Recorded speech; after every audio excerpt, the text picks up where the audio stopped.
Ready? All right, good evening, everyone. We're going to call our meeting to order tonight. It is 6:43 p.m. We'll start with our land acknowledgement. We would like to acknowledge that the land we inhabit today was once known as Tovangar, the home of the Gabrielino Tonva people.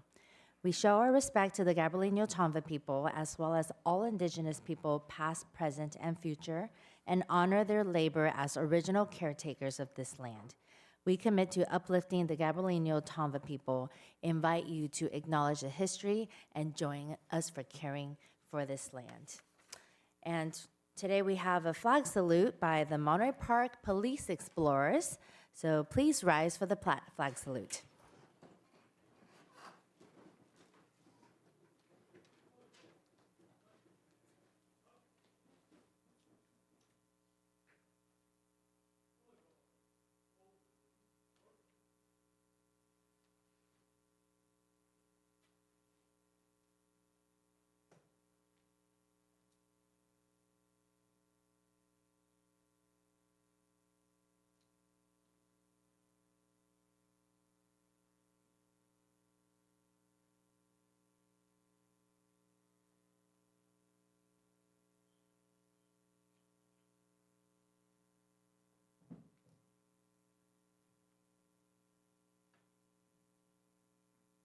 Outward, face, present, colors. Place your right hand over your heart. Ready, begin. I pledge allegiance to the flag of the United States of America and to the republic for which it stands, one nation, under God, indivisible, with liberty and justice for all. Order, colors.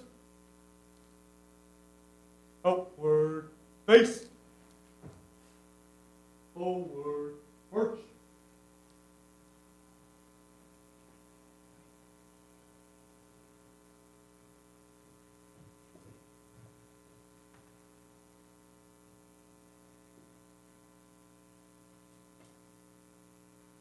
Oath, colors.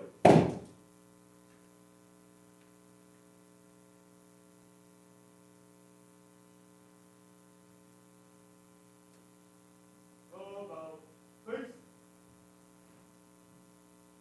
Dismiss.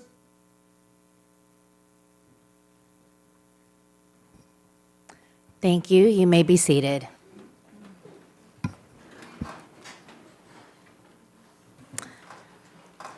Thank you to our Monterey Park Police Explorers for the flag salute. I do want to make an announcement. Our Mayor Pro Tem Henry Lowe is not present tonight because his mother has passed away. So if you can all send your prayers and condolences to him and his family, that would be much appreciated. Madam Clerk, may we have a roll call, please? Councilmember Go, Present. Councilmember Wong, Here. Councilmember Sanchez, Present. Mayor Yang. Present. We have a quorum. Thank you. Any agenda revisions or additions? No, Madam Mayor. All right, thank you. Then we'll go into public communications. We have one comment card, Dave Jones.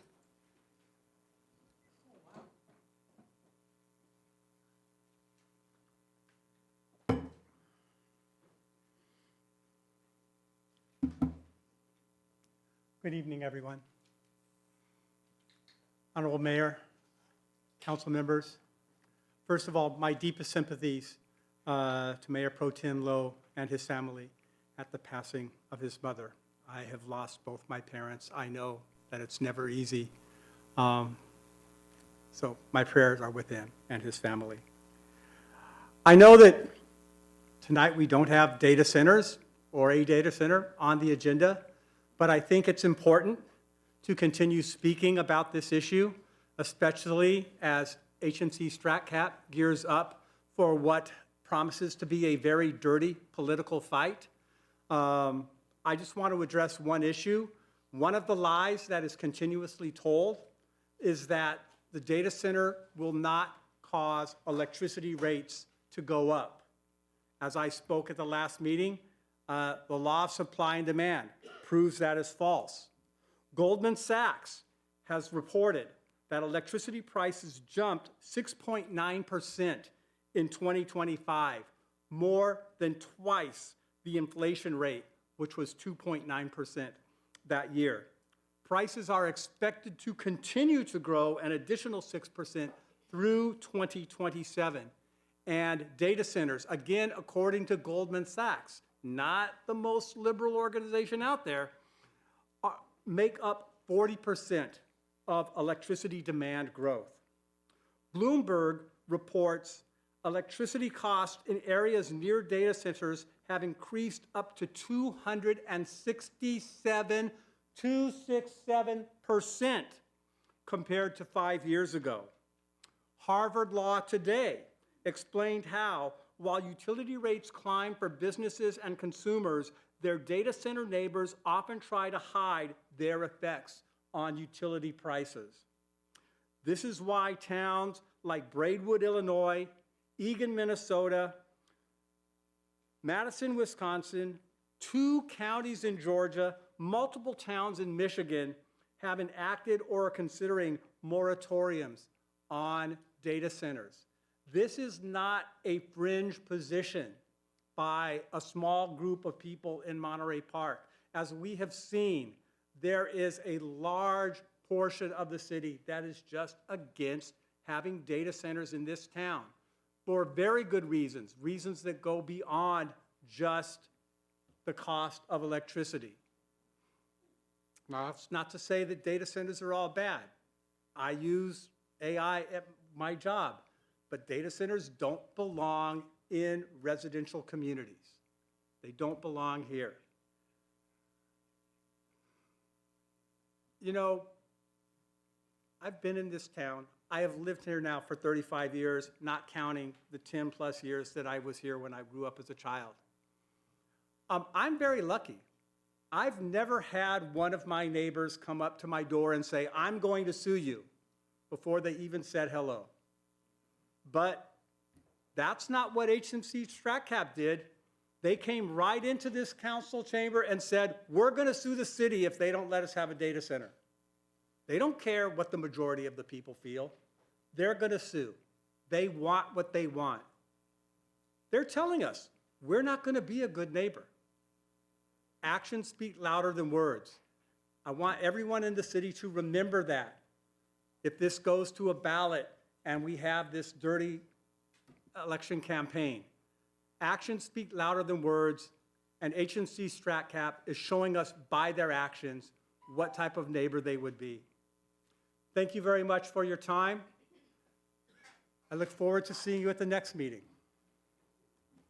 And if anyone's interested, this is just water, no ice.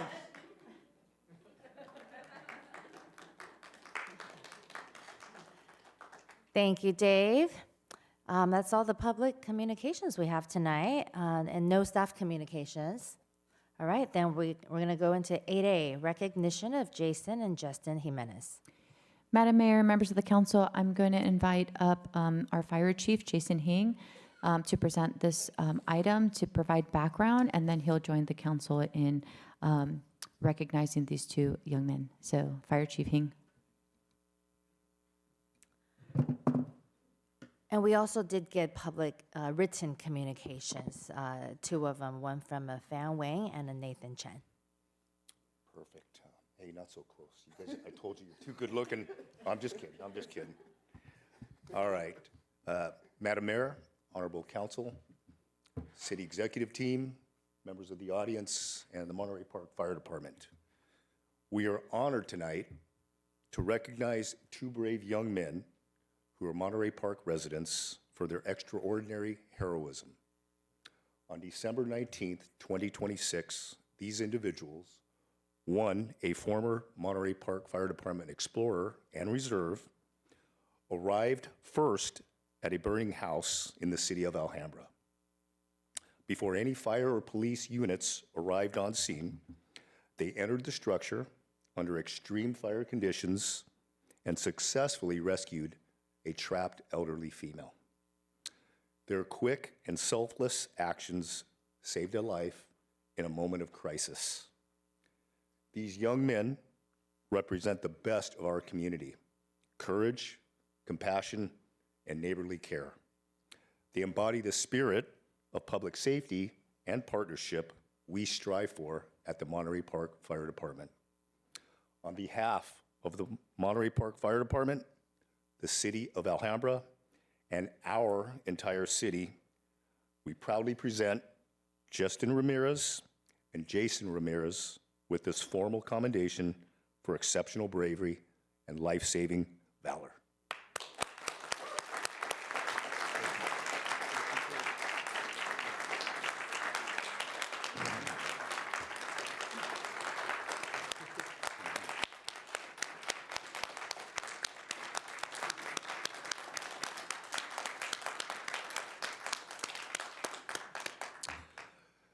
Thank you both.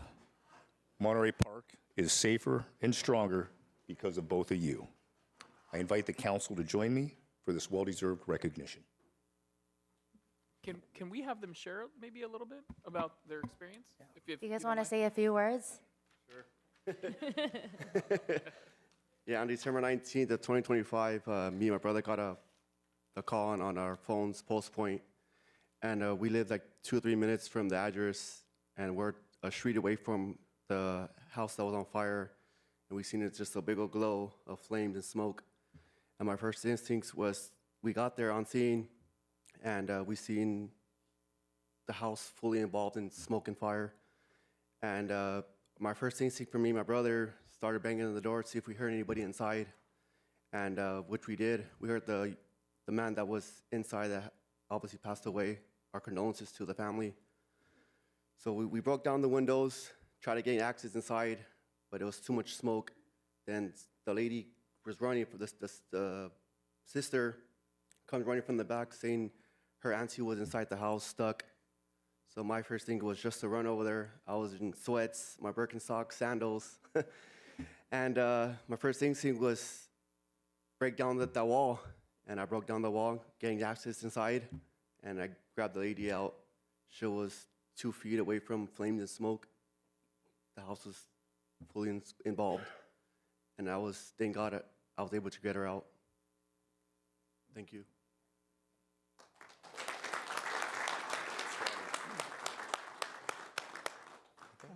Thank you both so much for your bravery and for saving a life. We have certificates of recognition for you, so we'll come down and present it. Thank you.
Yes, hand me your phones.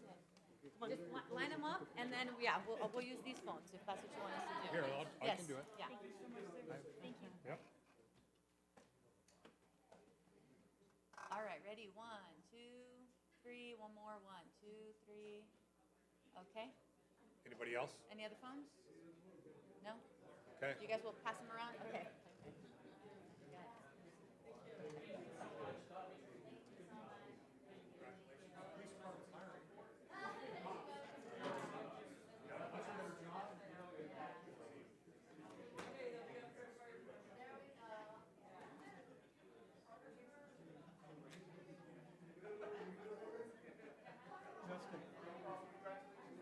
I've never shook hands with a real certified hero. Thank you, So sir. I'd love to Appreciate do it.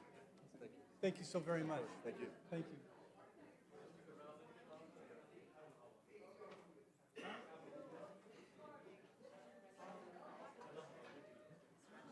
I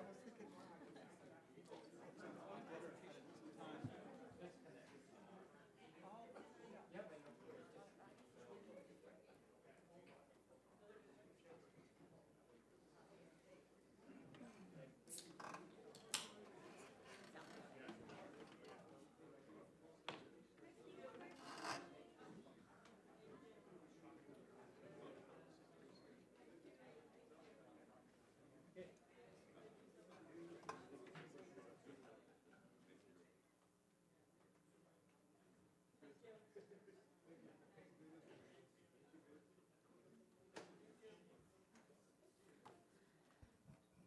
right, let's go to item 9A, discussion of potential legal challenges to inclusionary housing ordinances statewide.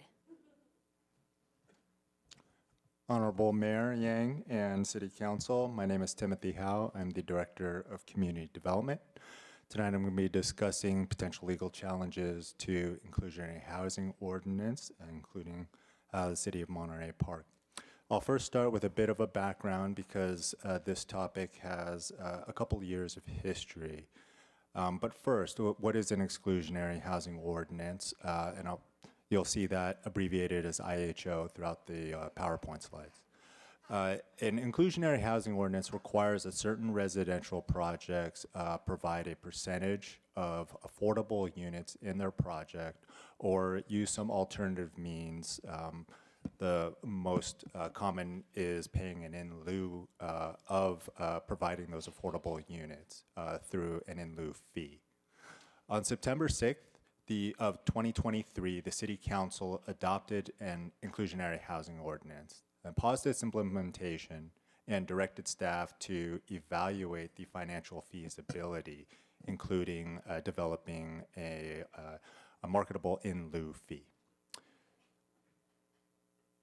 Staff returned on January 17, 2024, and provided findings along with the consultant EPS. And those findings showed that the IHO posed financial challenges to both small and mid-sized residential developments. As a result, Council opted to pause the inclusionary housing ordinance for 1 year. Consequently, staff returned along with consultant EPS last year on January 15th, providing updated findings which showed that the inclusionary housing ordinance and in lieu fees still posed financial challenges despite some modest improvements in the residential market for certain housing development types. As a result, Council opted to extend the IHO pause another year. And that brings us to today, where staff is returning and providing some additional context. Most importantly, there have been recent public law developments, and I'm going to walk a bit through two particular cases. First is a U.S. case law, Supreme Court case Sheets v. County of El Dorado. This case involved a $20,000 traffic impact fee as a condition of approval for a home development project. Ultimately, the determination of the case, it addressed legal requirements for government exactions on private projects. And for those exactions, the court decided that cities must be prepared to show an essential nexus and show rough proportionality for the impact fees or exactions being charged. The second was litigation within the city of East Palo Alto that ultimately led to a settlement agreement. In this case, the city of East Palo Alto, ultimately was settled recently in the past few months. This case involved the owner of a property building 2 new housing units via an SB 9 lot split, being required to pay a $55,000 inclusionary housing in lieu fee, or being required to designate one of the 2 units being proposed as an affordable unit. The outcome of that case was that the city settled, agreeing to approve the project with no inclusionary requirement, in essentially a strategic retreat from a determination in court. The result included a payment of the legal costs and the city of East Palo Alto carving out an SB 9 exemption from their inclusionary housing regulations. In light of these challenges in public law, there are some policy considerations for council to consider. For the city's inclusionary housing ordinance, the city may face similar legal scrutiny if applied as a uniform requirement on residential projects. The case law suggests that a case-by-case or project-by-project nexus studies or alternative compliance options may be necessary. However, these case-by-case requirements would increase the administrative burden on staff, add more layers to the entitlement process for development, and may ultimately not find justification for meaningful IHO requirement. Furthermore, another option is amending the city's inclusionary housing ordinance to incorporate exemptions to better align with public law. However, this does not eliminate the need for the ordinance and its requirements to meet this reasonable connection and proportionality tests. The council can also opt to continue to pause the inclusionary housing ordinance as it currently stands. This frees the housing market from the added costs and administrative hurdles. We can further promote and incentivize affordable housing through alternative means, such as the state density bonus law. Finally, staff recommendation is for council to consider the following options and provide direction. First is to either amend the inclusionary housing ordinance to align with recent legal development and incorporate exemptions, such as what East Palo Alto looked at with carving out SB 9 projects as exempt, or option 2, to continue the pause on inclusionary housing ordinance requirements pending further analysis as well as public law developments. This concludes staff's report, and I'm available to answer any questions. Thank you. Thank you, Mayor. Tim, thanks for the update. And I think this was an issue where we looked at for a couple of years, but we paused it for the reasons listed. I guess I have a question in terms of the recommendation. The recommendation is to amend and basically incorporate the exemptions, which is SB 9, and then the continuing pause. Are you recommending a specific timeline, or is that something that we're considering? That's something for the council to consider, taking previous actions that council has taken. Council has opted to pause for 12 months. That provides enough time to see how either the market developed previously, or in this case, whether there's further action on the public law side that can further settle this matter. Okay, well, I'm just going to throw a number out there. I think 12 months, what we did consistently in the past, is a good timeline, given that we're already in mid-February. And if you look at the economic projections, we're probably looking at a 50 basis point reduction from the Fed. So interest rates will be lower, but that's happening toward the second half of the year. And hopefully, they'll restart the economy with another drop in the first quarter of next year. So I think 12 months is probably a good time.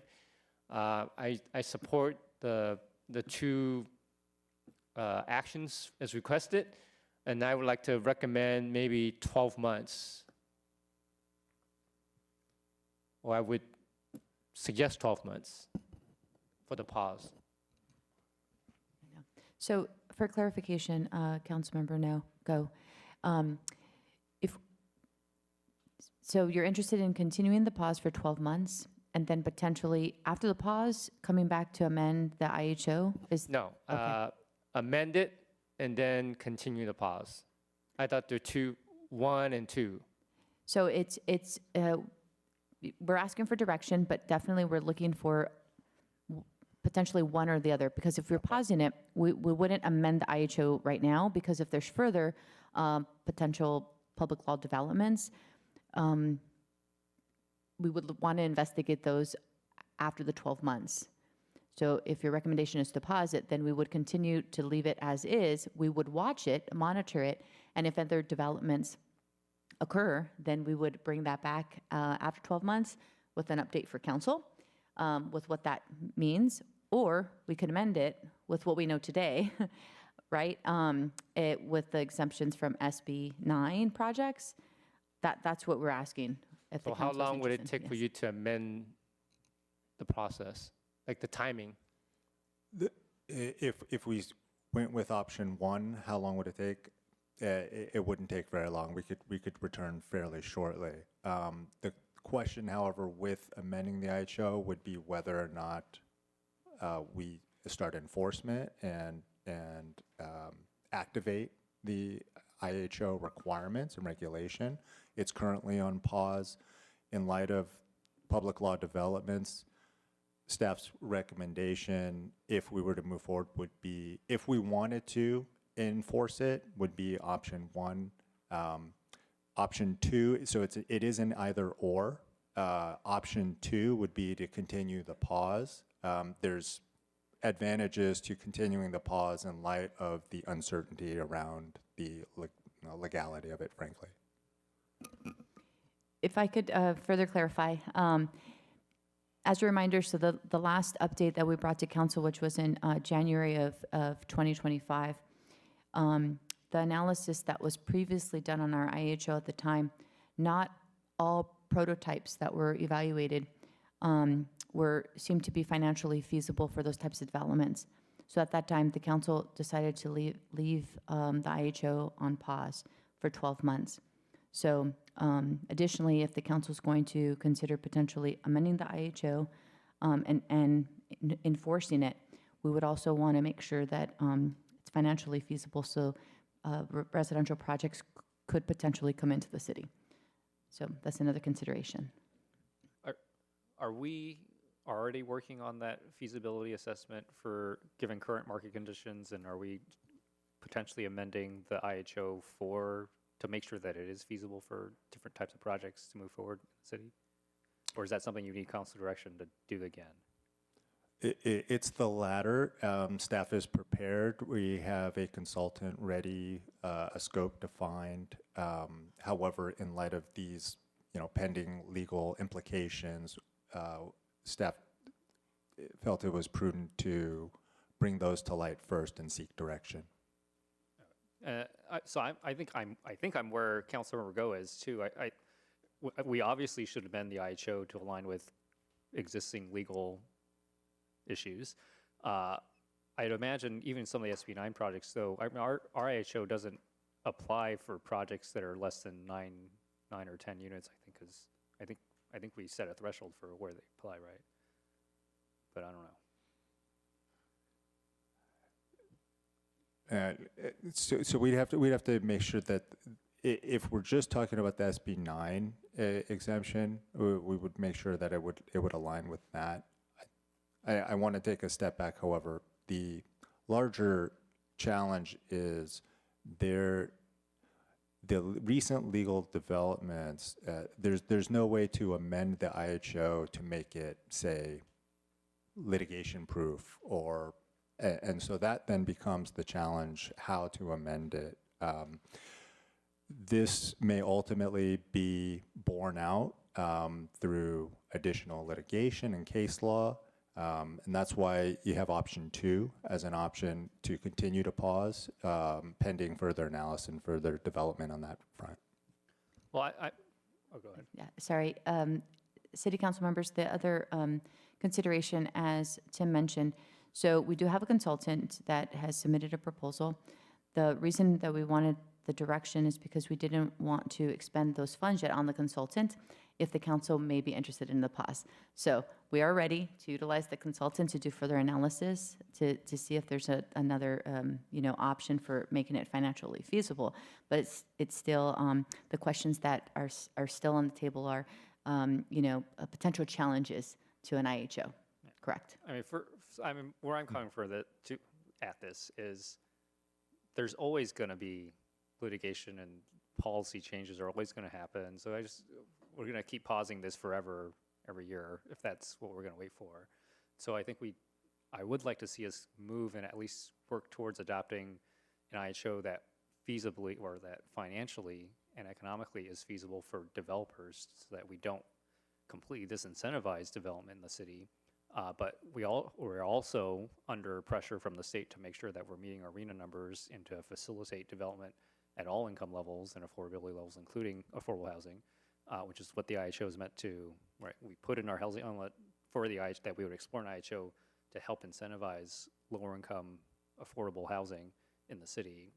So I'd like to move forward on that and provide direction to staff to do the alignment with what we know existing in terms of the law and litigation, to make sure that ours is going to be as defensible as possible, knowing that there's never litigation-proof any policy. But I want to just keep moving forward and get to a place where we have something ready for the council to at least adopt. And I would provide direction. I'm comfortable providing direction to the staff to move forward on some sort of the financial economic analysis to make sure that we're shaping the IHO so that it does work and is financially feasible given current market conditions. Obviously, market conditions can change anytime, and policy can change at any time as well. But knowing what we know now, I think let's move forward as quickly as possible to get our IHO into a place where it makes sense and it accomplishes the goal of incentivizing affordable housing development and without disincentivizing development completely in the city. How do we get there? And then also my hope out of this is, right, we approved and have been supportive of an in lieu fee kind of structure as well. I think it's also helpful, even if we're going to adopt an IHO as we make these changes, if we have, I mean, the council can always defer enforcement, but it's helpful to have something written down, right, for developers that are proposing developments in the city, to at least have a starting point for negotiating a development agreement and where we want to go up and down on some of that, potentially on affordability components for those DAs. And so I think it's helpful just to offer a little more certainty, to have something up, an IHO kind of on paper, at least as a starting point for those negotiations, and not just keep pushing this off. And so I don't know if that's clear.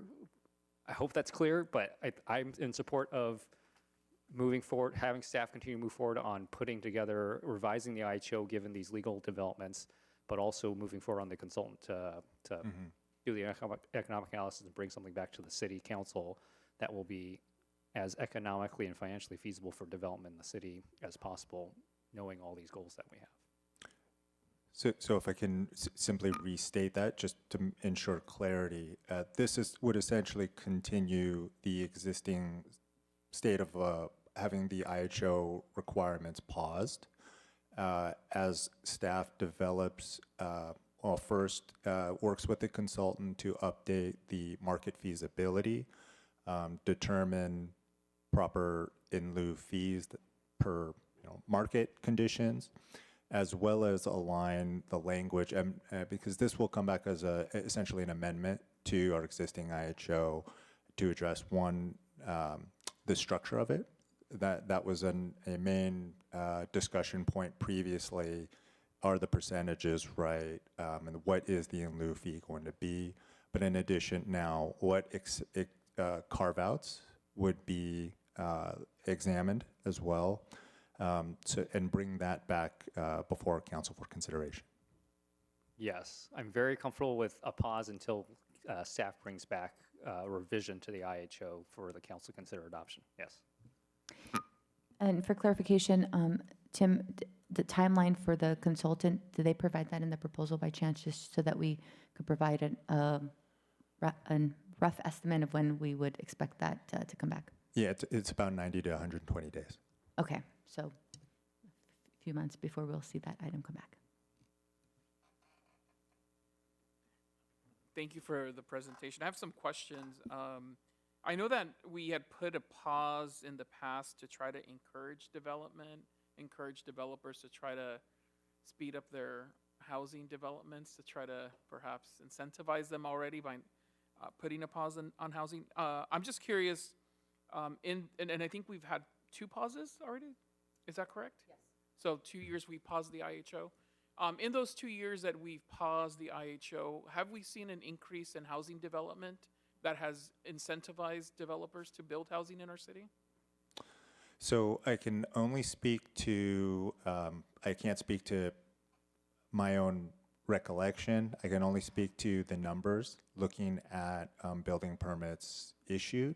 And in 2024, building permits issued within the city, I believe, is about 44. The majority of those being accessory ADUs, accessory dwelling units. In 2025, we're still finalizing those numbers, but that number has increased significantly by a percentage. However, it's still less than 100 units that have been building permit issued in 2025. That's, however, not the only metric. The other metric to consider are entitlement applications and the number of housing units, currently going through the entitlement process right now. And we have several hundred units over a combination of mixed-use projects, purely housing projects, single-family dwellings, things of that nature, as well as ADUs. It's in the several hundred units currently in process right now. Okay. The reason I ask is because I'm not sure if necessarily putting a pause is providing an incentive for developers to actually build housing. But to Councilmember Wong's point, I am in favor of having a IHO that we can work with as quickly as possible that incentivizes development, because we do need housing. I just don't know that we need a year to make that happen. And I think, City Manager, you said you need about 90 days, 120 days? Correct, Councilmember Sanchez. The proposal from the consultant, 90 to 120 days. So we would work back with the consultant to get them going. As soon as that report is ready, we would work to bring that in front of council. So we would definitely need a few months. If the council is providing direction tonight to go ahead and do that, we don't have to pause the IHO for the whole 12 months. We could essentially pause it while we're working on that analysis and then bring it back to council for consideration. Correct. Yeah, I think I would prefer that. And then also, even if we did have if we, like, let's say, continue with our IHO and decided not to pause, there are other alternatives that developers have, right, like paying in lieu fees. Is that still an option for them if they didn't want to provide affordable housing units in their development? Yes, under the existing regulations, it calls for an in lieu fee as an alternative. Council has not set an in lieu fee. That's what's been studied with the consultant EPS over the last couple of years in determining whether an in lieu fee would be a deterrent for certain types of housing developments, and that has been the case in most cases every time that analysis has been brought forward to council.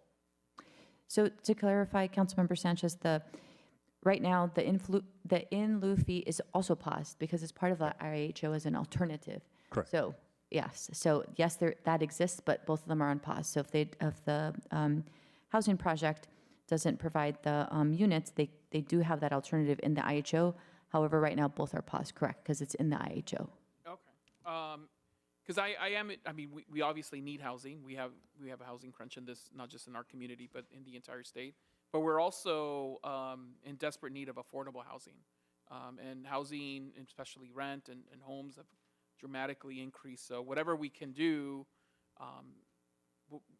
from our city standpoint, at the local level, to be able to provide affordable housing within our city, to whatever extent, I'm in favor of. So, I'm in agreement with Councilmember Wong in being able to bring something back that provides affordable housing alternatives, but also encourages development. We have, I know, some developments that are taken longer than we anticipated. And I think we need to start encouraging them to build. So whatever we can do to do that as well. And I know that's a whole different aspect there, and I'm opening up a different can of worms. But I know that they work hand in hand. So I want to make sure that whatever we are building in our city, housing-wise, is also affordable for our residents and for community members. So thank you. Thank you to my colleagues for sharing their thoughts and to staff for the thorough presentation. I would also be in favor of continuing the pause. Just for clarification, we've paused the IHO requirements in the past in order to encourage more development. To provide a more complete summary of that, the council direction was to pause until market conditions improved. The reason being that either the imposition of the inclusionary housing requirement in terms of a percentage of units as part of the project, or the in lieu fee, paying basically the difference between an affordable unit or a market rate, essentially became a deterrent to development and would make it cost prohibitive for a development to be to pencil. And so that was the primary cause of the previous pauses. Right, so it wouldn't be as cost prohibitive for developers to develop because they wouldn't have so many rules in place. It becomes a cost concern whether or not they can make it work financially for them to pursue the project. And part of the analysis that would have to be updated and as part of the staff's work before they would come back, as is being recommended, would be an update to that market feasibility analysis and determining what in lieu fee would or if there is an in lieu fee that would pencil out and would be acceptable to market. And so it sounds like my colleague suggested amending the IHO, but we would still have the ability to continue the pause even after the IHO is amended. That's correct. Okay. So correct, council, to just reiterate the direction that we're hearing is to do the analysis, to do that work, bring it back for council's consideration. At that time, the council can continue to either pause it or decide to enforce it. So I think we're clear on the direction. We just need to make sure that that we get a vote on that direction. All right. I'll make the motion. All right. I'll second Councilmember it. Wong moves. Councilmember Sanchez seconds. Let's vote. Approved unanimously. Thank you. All right, that's it for old business tonight. Next item is our consent agenda.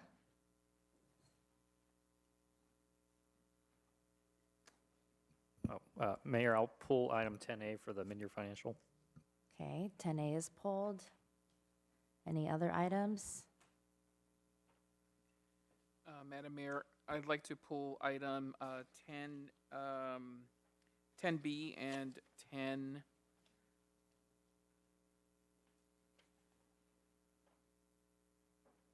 Sorry, I just had it. Oh, it's 10F, sorry. 10B and 10F. Got it. Just for brief highlighting. And I'll move the remaining items. All right, Councilmember Now Wong second. moves. Councilmember Go seconds. Let's vote. Approved unanimously. Thank you. All right, let's go with 10A.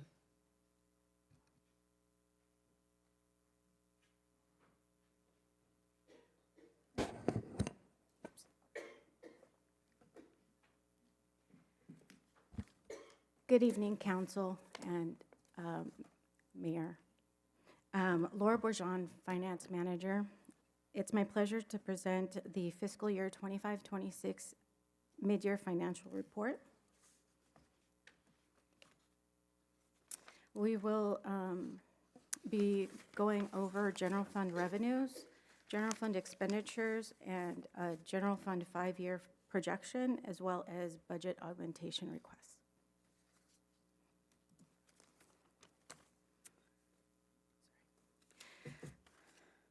Total general fund revenue collections are at 34% of total estimated revenues with half of the year complete. This is below 50% because certain revenues have a delay in when they are received by the city. Specifically, it only represents 4 months of sales tax revenue, 4 months of franchise fee revenue, and approximately 25% of property tax revenue. That being said, when comparing current fiscal year to the prior fiscal year, we're seeing property tax up 5% from last year. Sales tax revenue is down 7% from the previous year, due in large part to consumer uncertainty from inflation and fluctuating tariff policies, leading to customers to focus on spending on essentials and value while awaiting a more stable and predictable economy.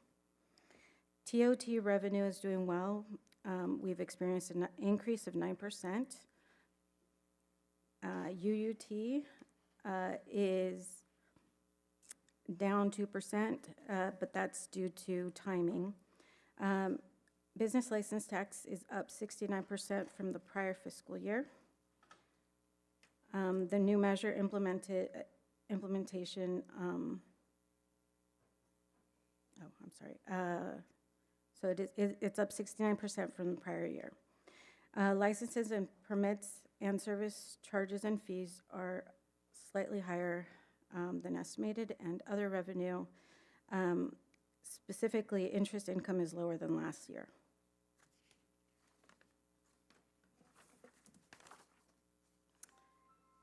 So the majority of departments' actual expenditures are at or below 50% of their budgeted amounts, with the exception of community CIP, city council, police, and fire. This is due to the community CIP, the purchase of the property for the relocation of Fire Station 63. City council, what I noticed is the number of payrolls posted there, so it's a slight difference, but it should actually be below 50%. And police and fire are over due to overtime. General fund 5-year projection for revenues were made with the following assumptions: an increase in from 3.5% to 4.3% increase in property tax, and TOT revenue projections, which include a full year of measure LG. So for the current fiscal year, we estimate revenues at over 75 million. For 26-27, it will be, we estimate 77.3 million. For 27-28, 79.5 million. And for 28-29, 81.8 million.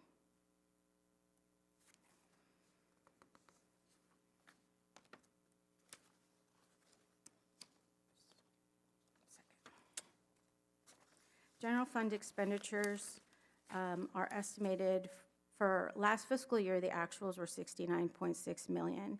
For 25-26, we estimate 73.9 million.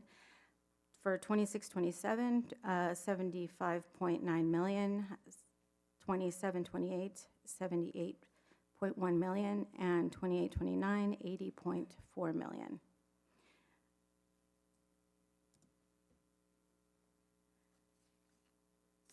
All surpluses increase the fund balance, and with the aforementioned assumptions, we project a fund balance of 45.3 million at the end of 28-29.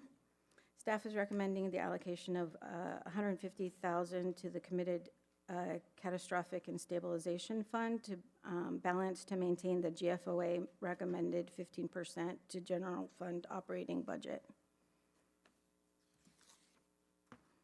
General fund budget augmentation. The city is requesting a mid-year budget augmentation in the amount of $2,698,232 from the general fund, $1 million for the Fire Station 63 renovation project, $1 million for the Barnes Park pool project, $250,000 for tree plantings throughout the city, $150,000 for fire training services, $298,232 for various expenditures, including increased costs of operating supplies, unanticipated landscaping, and fencing needs throughout city parks. Enterprise Fund budget augmentation. The city is requesting a mid-year budget augmentation in the amount of $167,000 from water funds for necessary software upgrades and carbon for water treatment operations. The city is requesting a mid-year budget augmentation in the amount of $168,000 from internal service funds, the building maintenance funds in the amount of $25,000 to cover the cost of office furniture replacement at the city yard, shop funds in the amount of $71,000 to cover the cost of annual support and maintenance fees for the fleet management software, technology and data processing funds in the amount of $72,000 to cover the cost of hardware replacement, including computers, switches, and routers and software licenses.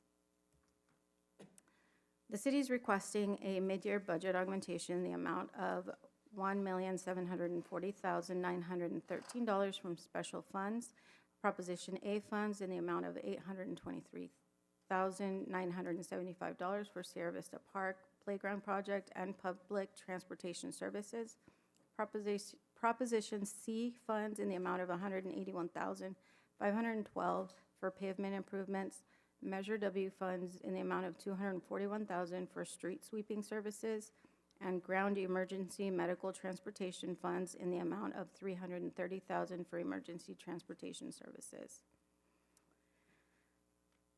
COVID Community Development Block Grant funds in the amount of $115,000 for purchases of supplies and/or services that will help reduce the spread of COVID-19 by surface transmission.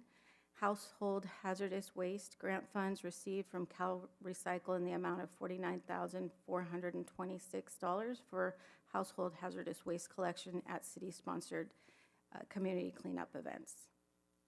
That concludes my presentation. Staff is available to answer any questions. Yeah, so if you can go back to, I think it was the first slide where you compare 24, 25, one more back, next one. Yeah, it's this one. So I'm just looking at that. So it looks like if you think about this past year versus the year before, we're short about 950,000. That's why we're augmenting $1.5 million or $2.5 million to this year, right? That's kind of like the gist of it.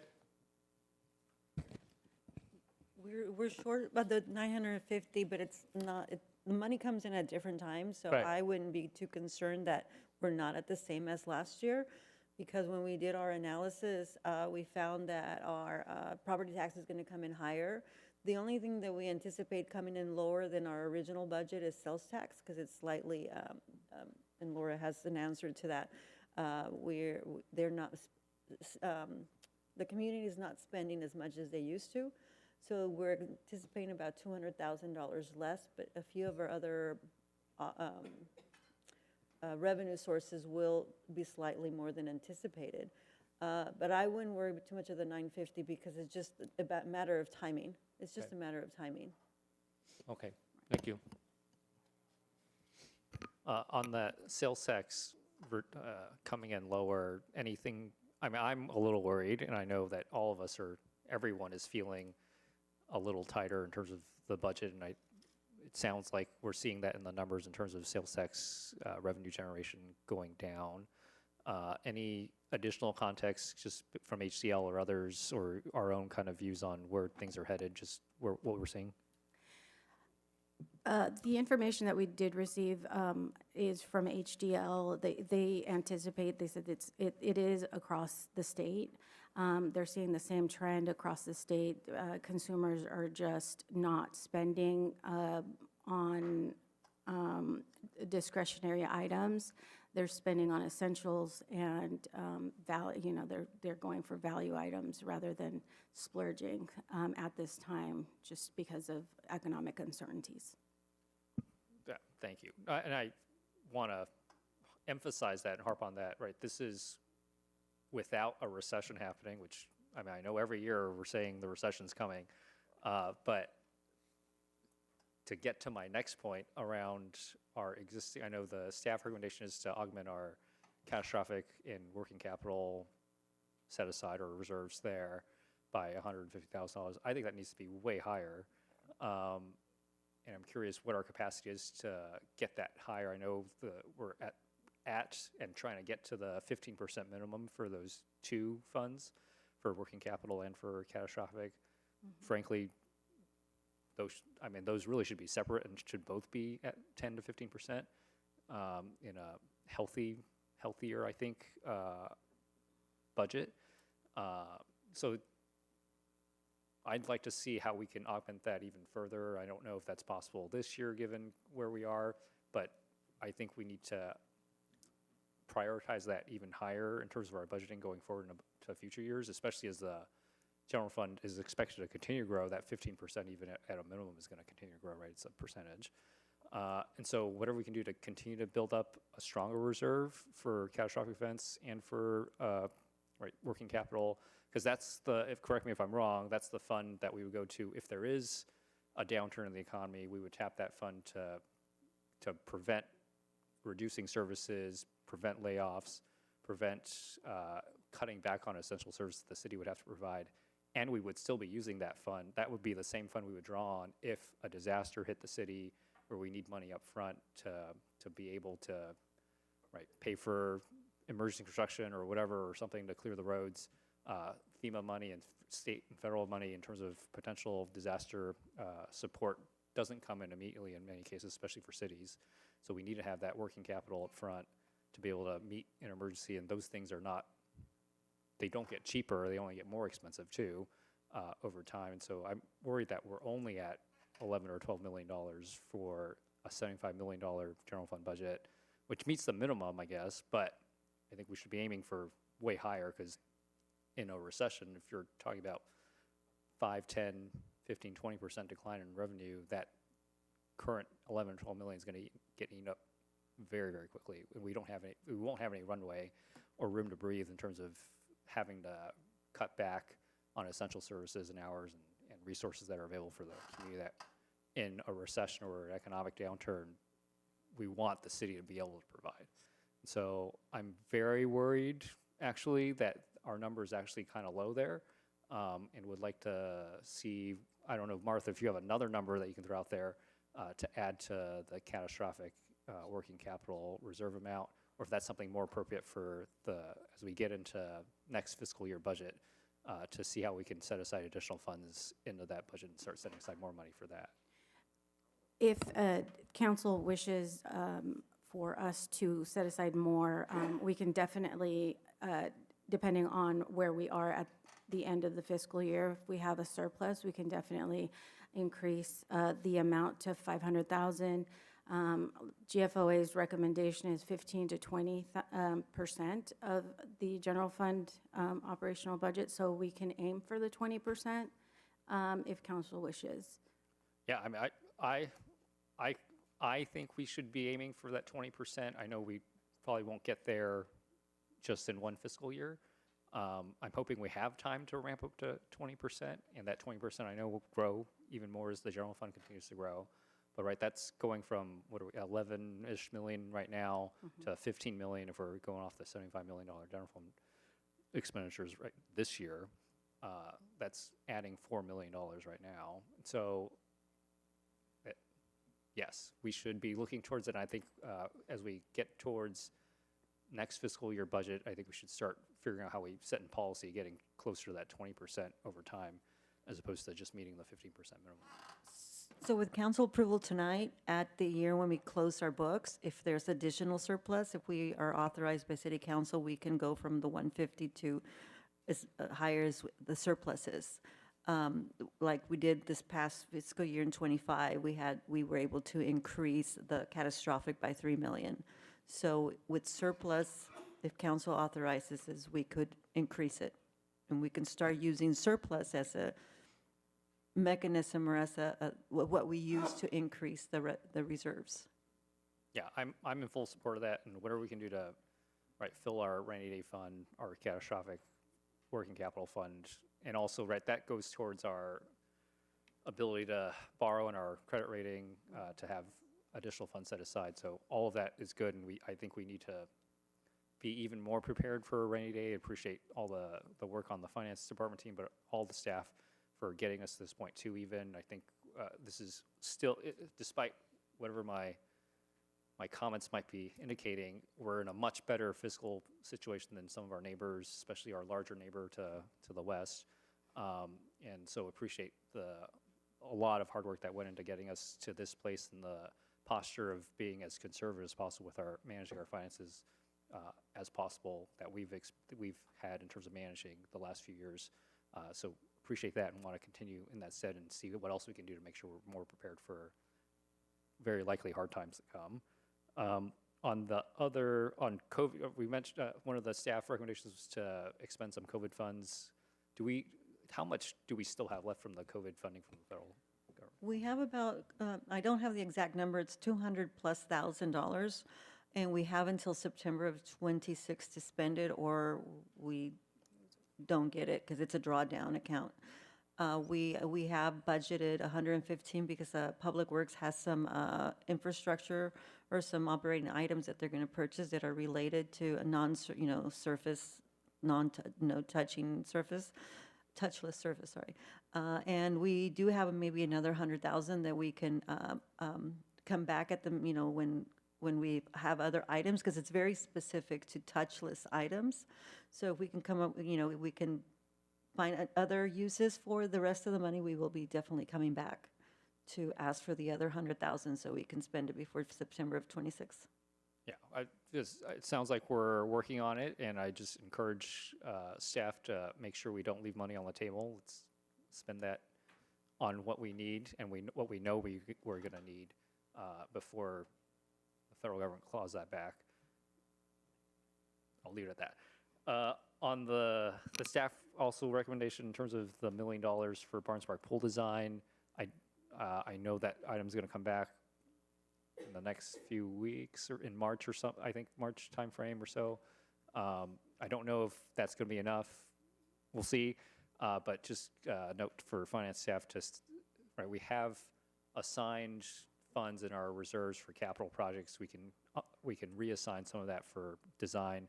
I'd also like to provide some initial direction to staff. Right, we're still waiting on word from grant applications that we sent out as well. Many of those have matching fund requirements that the city's going to have to meet. Do you know offhand where those amounts are? If we win some of those grants, what we would have to set aside?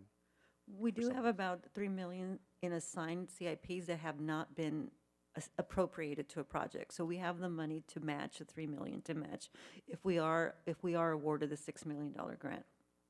And so that $6 million grant is the largest one we've applied for? Right? That I'm aware of. Yes, Councilmember, that one is the largest, and the match requirement is $3 million. All right. And so if you're saying we have one, I think the priority should be to build up our working capital and our catastrophic reserves, but also whatever we can do, if we win one of these grants, we're going to need at least $3 million, it sounds like, for matching funds to receive that money. Let's start working towards making sure we're setting aside that amount in an account, or at least assigning in our reserves for that specific purpose, so that we have that money set aside and ready if and when we do receive, hopefully, positive news on our grant application. Okay. And I'll pass it on to my colleagues. Thank you for the report. I think financially I think we've worked hard to be where we're at, and I'm really happy and glad to see that we're meeting a lot of our reserve goals. I'm in complete agreement with Councilmember Wong in terms of being able to increase when we can, our reserves and I think as we look at what's going on in neighboring communities, I think it's very important to be prepared, not just for potential environmental disasters, but also just a very dubious, economic forecast that potentially might impact our community. So whenever we have reserves, I think we should try to put as much as we can whenever we have, surpluses, if we could put them into our reserves, would be extremely beneficial. But also, I know we have a lot of capital projects that we have to be working on, so including the pool and many others. And so, whatever we can put aside to also prioritize a lot of those capital projects would be very useful. Thank you, Martha. We do have a public speaker card. Deb Simone, who would like to speak on this item. Honorable Mayor, council members, I just want to point out too that minus 7% up there for sales tax. Let's not forget ICE. I know that there's not much we can do at the local level. I think whatever we can do to increase neighborhood unity, doing all this canvassing for the data center, I've gotten to meet a lot of my neighbors and it's been really great. And it does make me feel more secure. And I know we do national night out events and that kind of thing here. I don't know, if you want to think about other things we can do to increase that, looking at the events in Minneapolis too. And honestly, I remember when they were here and I drove down First Street from downtown out here and it was empty. There was nobody here, and it wasn't Christmas time and it wasn't Thanksgiving. It was the federal government. So I know it's difficult from a policy standpoint, but whatever we can do. I think that's responsible for your minus 7% in sales tax. People just aren't going out. They're staying in their houses. Thank you.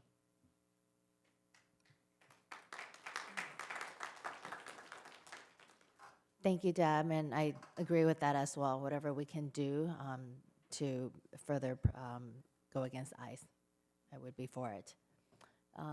Anyone want to make a motion with? I'll make the motion. I'll second, right? And clarifying, the motion is to adopt staff recommendation, but also with the additional direction on for staff to look into assigning additional money for both the catastrophic working capital reserves and also for the Barnes Park pool set aside for grant matching funds, if that's amenable to the motion maker. Yes.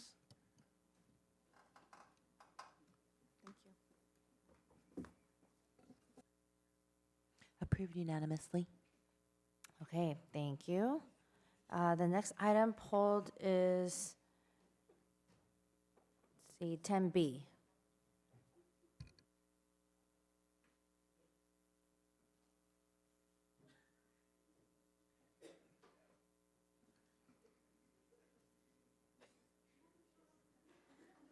That's me, right?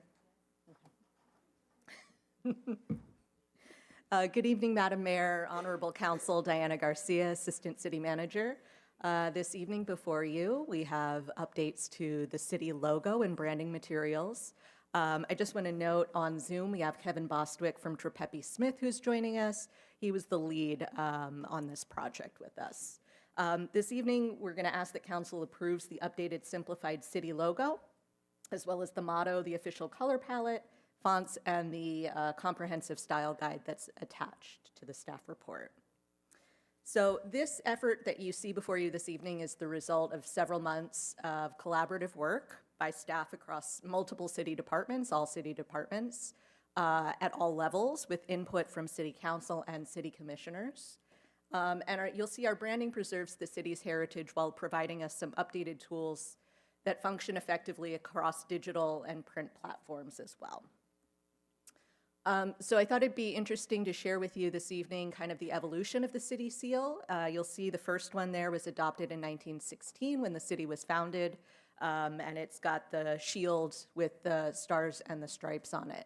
In 1966, 50 years later, is when we adopted the seal that we're currently using, that you see on top of the council chambers here.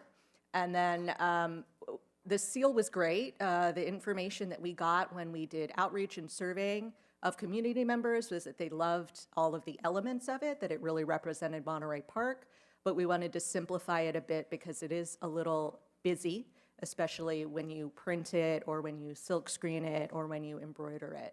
And so what you'll see on the right-hand side is the updated, more simplified city seal that contains the the nod to the 1916 seal.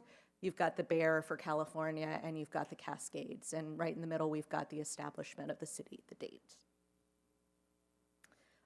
So just to differentiate between the official seal and the logo, the official seal is registered with the state. That will continue to be used for ceremonial purposes. The city clerk has an embosser with the official seal on it as well. And you'll see the logo that's simplified below. That'll be used website, business cards, letterheads, PowerPoint presentations, flyers, signage, things like that. These are the new proposed Monterey Park city colors. When we did our survey and we talked to our commissioners, people felt that Monterey Park should be represented by the colors of nature, the green of the hills and the blue of the skies. So you'll see the primary colors are blues and greens. And then we've got accent colors with red, a nod to our city's Asian heritage. And then we've got neutrals in tan and gray that can be used for background colors. As mentioned, as part of this effort in redesigning the logo, we also had our graphic designers create some updated templates for us. So you'll see business cards here on the left, PowerPoint deck here on the right, which I'm actually using this evening. You'll notice it's a little bit different than the one we've been using. There's a new email signature here on the left, which is a lot easier to read, and then an updated letterhead on the right-hand side there. Those are just some of the deliverables that we've created during this process. The next steps for this will be, after approval, we will roll out the logo and the templates, and then we're going to provide staff training on brand use guidelines, and then Canva for design. And we'll also be updating the website to reflect the new colors and the logo. Thank you for your attention. I'm happy to answer any questions. Madam Mayor. Thank you, Diana. Great presentation. I think the new logo looks spiffy. Spiffy. I know it's taken 60 years, but it is a much clearer design. I mean, you look at it, the print looks a lot better. I mean, you kind of go back to black and white back 110 years ago. We've come a long way. So I like it. Thank you.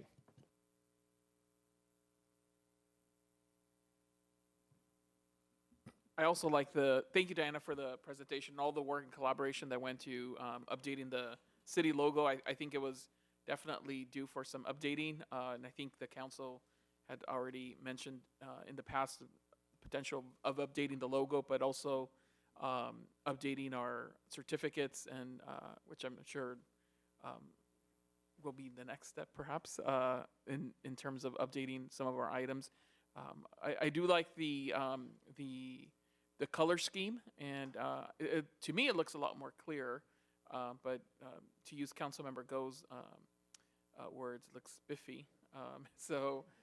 But I do appreciate the effort and work that went to updating it, and looking forward to seeing it a lot more in our city communications and paperwork. Thank you.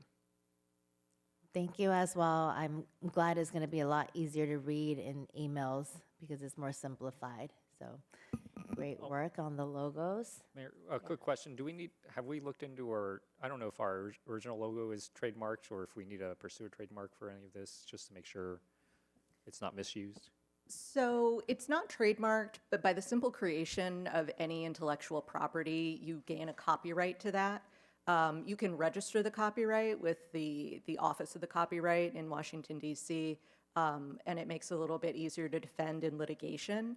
But we own the copyright to this image. In the past, we have sent communications to folks who have misused this, and we also have very clear standards as to who is able to use this. So this is only applied for city use, city programs, city flyers, and we've made sure to communicate that when it does show up on programs or flyers or websites that are not our own, we always ask that that's removed. All right, anyone want to make a motion? I'll make the motion. I'll second. All right, let's vote. Approved unanimously. Thank you. And Just our- a question for staff. How is this going to be rolled out now? So, go to my final slide here. So first thing tomorrow morning, I'm going to send out an email to everybody across the city, letting them know that this is approved. We're all really excited to start using it. We've got a huge folder in our shared drive with all of the assets and the templates for use. And then we will be scheduling trainings for all staff on how that is to be used. So if you look at your attachments, there's the brand guidelines there. And so it gives usage on, where you put the logo, how big it should be, things not to do, how to use the colors, all of those things. So we'll be doing trainings for all staff on how to roll that out. And so if you imagine, I think you don't realize how many things the logo is on until you start thinking about it. It's definitely on a lot of different things, from our street signs to our vehicles, to our business cards, to our letterhead. That will be a slow rollout. Obviously, we're not going to go and replace all the city street signs all at once, but as those things need to be replaced, we'll be doing it. Other things like the business cards, as we run out, we'll be printing the new ones. The website can be updated a little bit more quickly. Obviously, flyers and signage, that'll be adopted immediately. So you'll see this in use immediately. Additionally, Council, I just wanted to jump in. This also helps us to solidify city colors. So we didn't have adopted city colors previously, so this gives us really clear direction on our city colors. So this gives us our template that we would be pulling from, which is shown here. So we got a primary color is our dark blue, and that will coincide with everything else that we're doing. So that's going to, be reflective in our certificates. We already have certificate jackets that are in this color, but those would be updated as well to utilize the updated seal option. So all of it will be rolled in, but this is definitely helpful for staff just from a consistency standpoint. Yeah, no, I appreciate the consistency and I appreciate that staff are thinking through how to be judicious in the rollout. We're not going to change everything overnight. Let's use up what we have and then make sure we're transitioning everything to make sure the brand is consistent going forward, and we're all on the same page. Knowing that that's going to be a transition, it's not something. I mean, I don't use a signature line or anything for my city email, but maybe I should now. So let me know what I need to do. We'll include you on that email.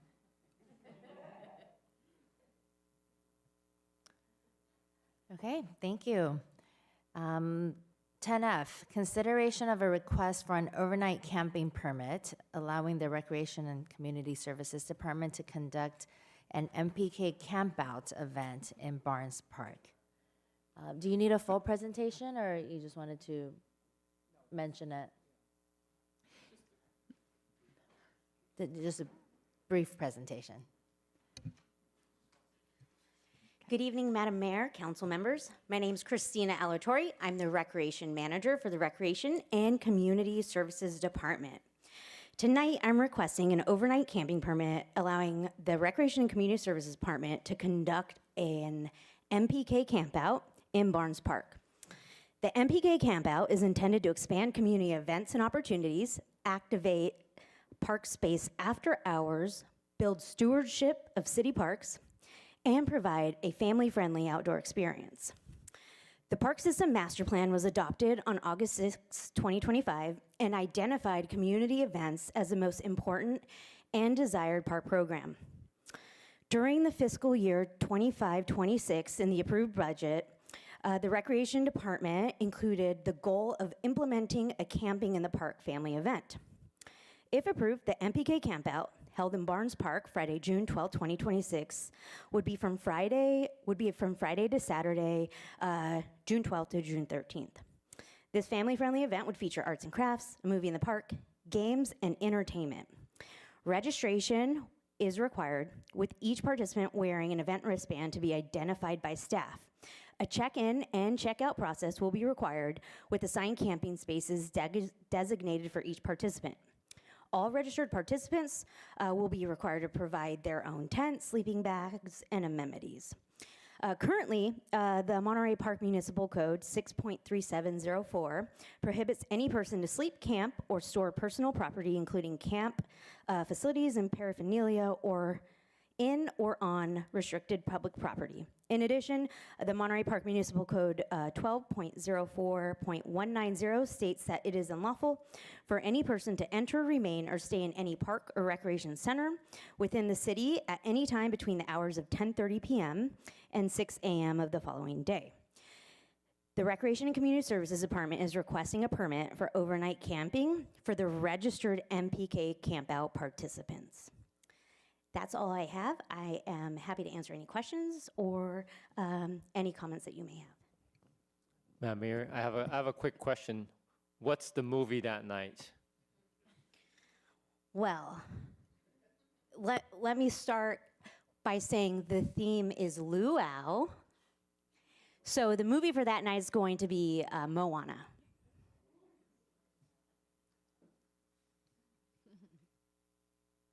Second question is, can council members participate?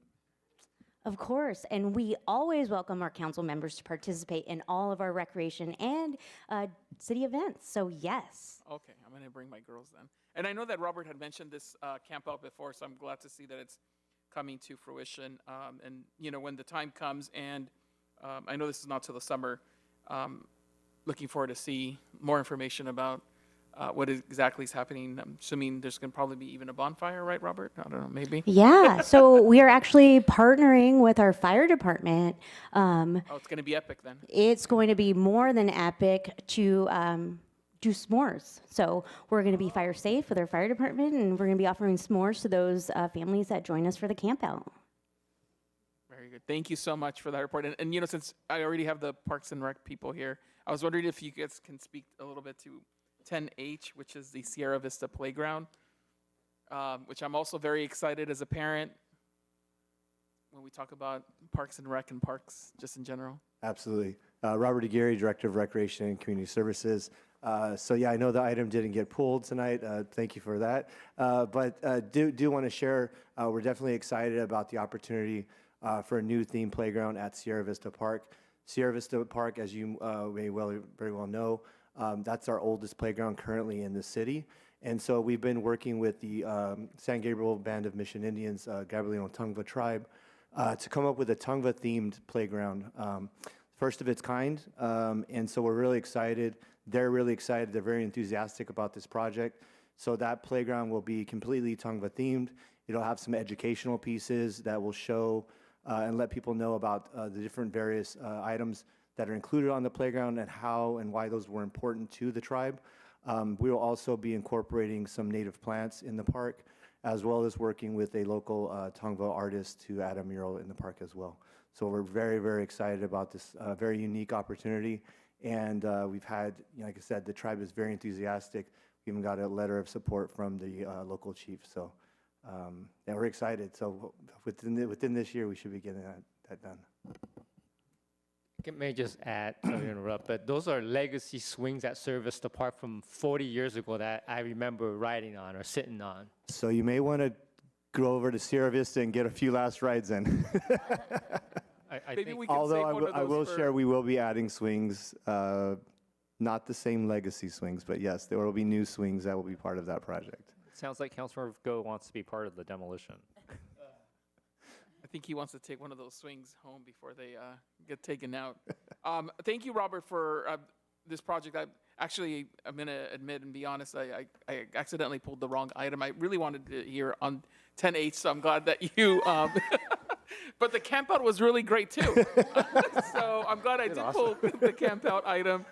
But I know that this project at Sierra Vista will be probably the only one themed like Yes. this, right? In terms of the Tongva tribes, right? Yes, as far as I know, and even speaking with the tribe, that's one thing they were very enthusiastic about, was the fact that it was the first that they knew of the kind. It's a completely custom build, so we're really excited about it, and we'll definitely be celebrating with the tribe there as well.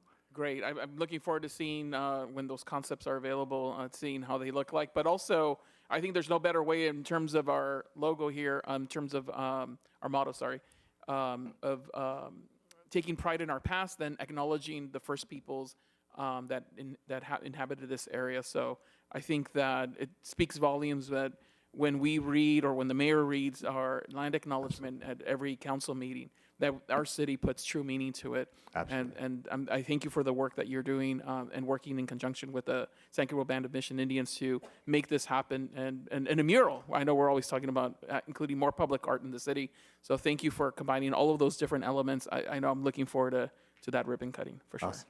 Thank you, Robert. Thank you. All right, well, 10H is already approved, so anyone want to make a motion to approve 10F? I'll make the motion. I just want to note that I remember speaking to Sean. We're also getting more trees at that park, service the park, and he gave me a thumbs up. So I'll make that motion. I'll second. All right, let's vote. Approved unanimously. Thank you, staff, for the presentations. That's all for our consent agenda. No public hearing, no new business. City communications. I will start. It is the first week of Lunar New Year, so there's a lot of activities that's been going on in the city and the surroundings in Gabriel Valley. I think the mayor and I have been to at least 3 temple gatherings to celebrate the Lunar New Year. I've been to 5 so far, and I think there's a couple more coming this weekend. We also did the ribbon cutting celebration for the Thai House restaurant that's opened up at the marketplace. So that's the 2nd restaurant in our city, but that is the 3rd restaurant overall for that family. We also joined the Langley Center ping pong tournament, which awarded the, participation and also the medal winners for their tournament. Last week, the Moy Park Chamber did their Lunar New Year dinner celebration at NBC Restaurant. I think many of us was there. And I will end with, for those of you who are still celebrating the Lunar New Year, go out there.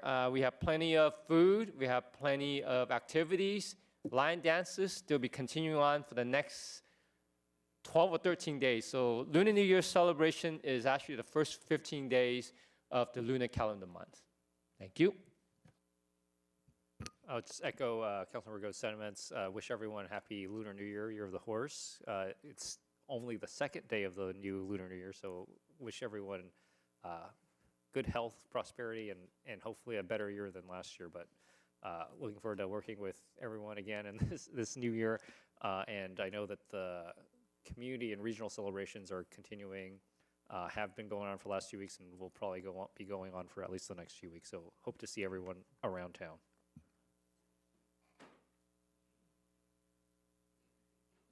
Thank you. I just wanted to remind everyone that this month is African American Heritage Month, and I know this council at our last council meeting approved a resolution honoring our African American brothers, but also recognizing African American Heritage Month here in the city of Monterey Park. And I know that the Reverend Jesse Jackson recently passed away. So as we think about African American Heritage Month, also honoring a lot of the civil rights work that was done by the African American community to advance civil rights in our communities that have impacted all of us, regardless of your race or ethnicity or gender. I also wanted to send extreme condolences to our colleague Henry Lowe, who recently, as you heard earlier in the council meeting, lost his mother recently, and he might be listening, and I don't know. But just wanted to send our condolences to him during this difficult time. And then lastly, this morning I had an opportunity to go on behalf of my colleague Henry Lowe to the LAX Roundtable. At LAX, they're celebrating their 25-year anniversary. There's a Air Flight LAX museum right literally next to the airport. And so when you visit the museum, you can see all the planes taking off and arriving, which is really amazing. It's my first time there, so I'm glad I was able to do that. But for those who are not familiar with the LAX Roundtable, they have for the last 25 years, I learned this while I was there, for the last 25, and through our colleague Henry Lowe, who always shares the reports to us, they take into account a lot of the complaints that happen as a result of air flights. And for those of us who live in Monterey Park know all of the, I know my daughters, when we're in our backyard, are always looking at which planes are, and they're so close, you can actually read all of the different airlines. So they handle a lot of the complaints that come in as a result of flights coming in perhaps too low or coming in too early or being too noisy. And so we are in that direct flight path. So if ever you need or have any questions or any concerns, you can always reach out to our colleague Henry Lowe, who is our representative at the LAX Roundtable. And he can bring those concerns to this group, but also to the FAA. And one of the things they recommended, and that I want to share with all of you guys at the meeting, was that right now the FAA is building a lot of towers, airport towers. And as they're building these and designing these, they are taking into account the complaints that are coming in. So they said if you have any complaints specifically related to Monterey Park, and they actually mentioned specifically Monterey Park, make sure that you contact the FAA and you email them and that you let them know what your concerns are, because they do take them into account. And then they will receive them and they will advocate on our behalf as well. But I know that when I first moved into Monterey Park, this was actually one of the issues I had, because because of the planes being so loud, but it also had to do with my windows. So I had to replace my windows and get double pane windows so I wouldn't be able to hear the planes. But anyhow, just wanted to share that because that was pretty interesting.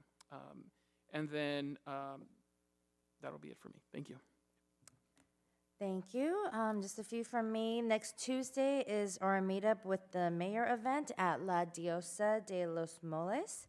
That's February 24th, Tuesday at 5 p.m. So I'd love to meet all my constituents and community members. The food there's really good. Yes, the food is very good there. And Saturday, February 28th at 10 a.m., it's the ribbon cutting of Maid Cafe. That's the one in Atlantic Times Square. And happy Lunar New Year, everyone. That was yesterday. Happy Year of the Horse. And please come to our council meeting first week of March, because the data center is going to be on that agenda. And one more announcement quickly, Madam Mayor. We do have our police department is hosting a community meeting, talk about just safety tips for residents to come and meet our police officers. That's going to be on Tuesday, February 24th at Brightwood School at 6 p.m. So please join us if you're interested in having some conversations with our police department, and also they're going to be sharing tips on how to protect your properties. So please join us if you can. All that information can be found on the city's webpage. Yes, sorry, I'll repeat it one more time. I know we have a busy Tuesday afternoon. We have a meetup with the mayor at 5 o'clock at La Diosa de los Moles. And then at 6 o'clock, we're going to be over at Brightwood Elementary School at 6 p.m. For our community meeting with our police department. Thank you. All right, and I'd like to adjourn tonight's meeting in memory of our Mayor Pro Tem Henry Lowe's mother. Thank you. Adjourned at 8:17 p.m.